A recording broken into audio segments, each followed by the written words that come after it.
আসসালামু আলাইকুম প্রিয় ইসলামী ভাই বোনেরা, একটা দোয়া আছে মাত্র 10 সেকেন্ড লাগে পড়তে, কিন্তু যদি আপনি সকাল বিকাল এই দোয়াটি 3 বার পড়েন তাহলে ইনশাআল্লাহ কোনো কিছুই আপনার ক্ষতি করতে পারবে না।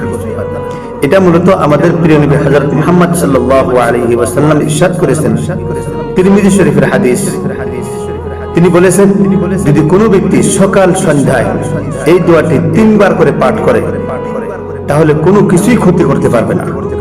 দোয়াটি হলো বিসমিল্লাহিল্লাযী লা ইয়াদুররু মা'a ইসমিহি শাইউন ফিল আরদি ওয়ালা ফিস সামাই ওয়া হুয়াস সামিউল আলীম।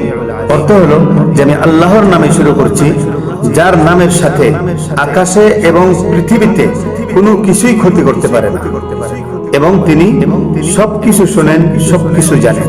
তাহলে দোয়াটি মুখস্থ করে নিজেও আমল করুন এবং প্রিয়জনদের রক্ষা করতে ভিডিওটি শেয়ার করুন।